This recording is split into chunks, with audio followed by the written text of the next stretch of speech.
Welcome back, gun enthusiasts of YouTube. This is your regular Joe Justin here. Today, I've got a different kind of review. This is just a gear review on a boot. I literally just purchased this, so I guess it's not really a review, more of an introduction to a review that'll be coming up later. So keep an eye out for it. So I'm gonna give you my first impressions on it. This boot is made by Reebok. I picked it up at Gander Mountain for, I think it was $85. That was with a 10% discount and a clearance that they had going on all items in store. So I tried it on. I kind of liked how it felt. It felt more like a tennis shoe than a boot, I guess. Pretty light. The quality is probably quite a bit less than what you would get out of a more expensive boot, but I figured I'd give it a shot for the price. Like I said, it felt pretty good on my foot. There's a lot of padding up top. I'm not quite sure why they did that much padding, but not bad boot. I have come accustomed to these zip inside boots.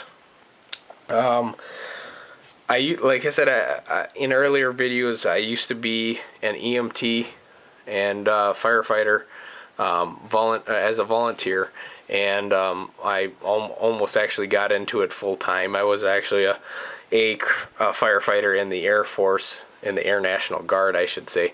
So I kind of got used to these zipper sides. I had a pair of Thorogood boots that I used I've still used them. I've had them for the past, they've got to be seven years old or more, and they're by far some of the best boots I've ever used. But anyways, I really like the fact that I can slip in and out of them without having to worry about tying or untying. You just set it up so that once you zip it up, it fits your foot good. So couple points that I noticed right away that I didn't particularly like, and it just shows lack of, I guess, quality by the company building them. You can see here the seams. They didn't do a real good job of tucking in their padding and sewing it in so that it's just a seam. But I guess to each their own. You can see over here on this side they did the same thing.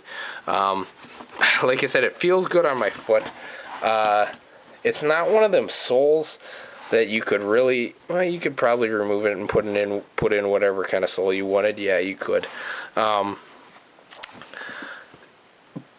I figured I'd give it a shot. It's not waterproof, which I'm okay with that.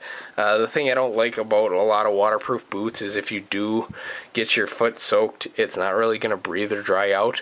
This will dry out a little bit better being not waterproof, but also you got to avoid the puddles a little bit more.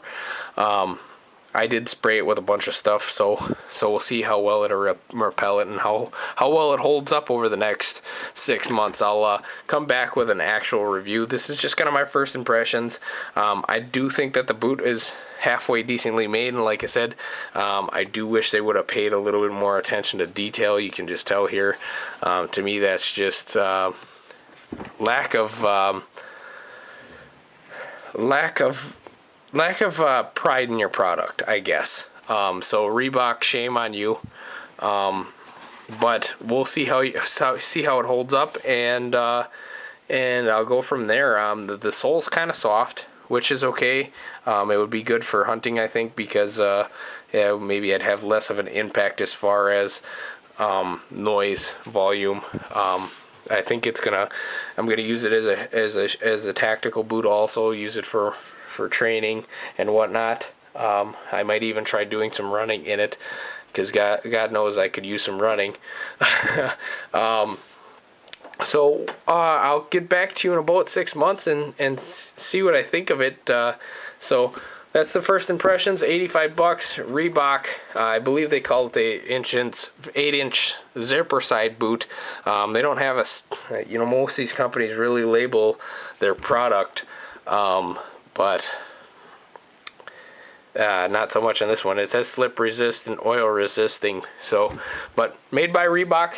Definitely interesting boot. Like I said, it felt like a tennis shoe on my foot. So I'll get back to you guys with a more conclusive review after 6 months of wear time on it, and kind of give you an idea what it was like and how it held up. So we'll see you guys back in part 2. Have a good one.